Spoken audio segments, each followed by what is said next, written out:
बनवणार भात. तर गलतीच म्हणून मला हे बघा मी गॅस पण चालू केला आहे, तेल टाकलं आहे बघा. तर तेल टाकून आता आपण पहिली कढई घ्यायची.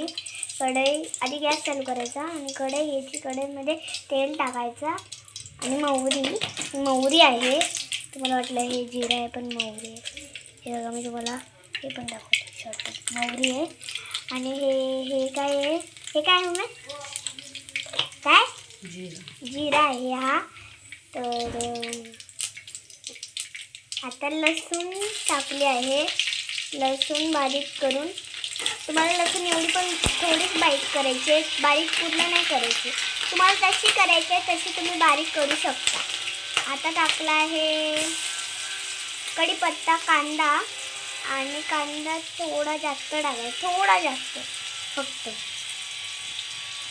बघा भात आता हे मिक्स करायचं, थोडा मिक्स करायचा. मिक्स करत राहायचं, तर मिक्स करत राहायचं, थोडं मिक्स करत राहायचं. तर मिक्स आम्ही करतच बसतो बघा. आता मसाला, हळद आणि मसाला मिक्स करून ते टाकायचं. मिक्स करून टाकायचं आहे. भात टाकला आहे.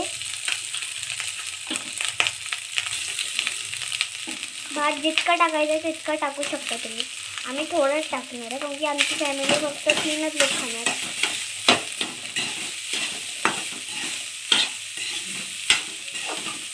मिक्स करायचं बघा, असं मिक्स करत राहायचं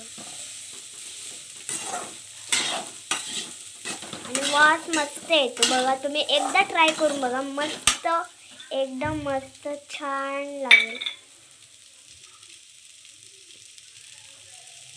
तर आता मी थोडा मसाला टाकला आहे. त्यामध्ये मीठ पण टाकलं आहे, थोडं जास्त नाही टाकायचं आहे बघा. एवढंच टाकायचं आहे, एवढंच हळद टाकायची आहे. जास्त काय टाकायची नाही, म्हणजे जास्त टाकला तर चव जाईल.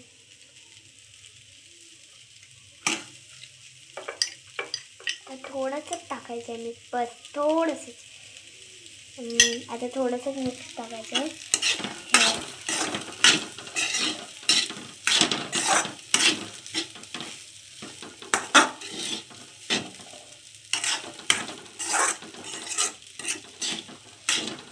तर हे बघा मस्त मिक्स करून झालं आहे. तर आता थोडं मिक्स अजून करायचं आहे. थोडं मिक्स झाल्यावर मग तुम्हाला दाखवणार आहे भात कसा झाला होता रेडी, आणि मग मला दाखवणार पण आहे. आमची फॅमिली खाऊन पण दाखवणार आहे. तर आता हा भात कसा तुम्हाला वाटला सांगा कमेंट करून. तर आता आमचं झालं आहे. तर ठीक आहे, बाय बाय.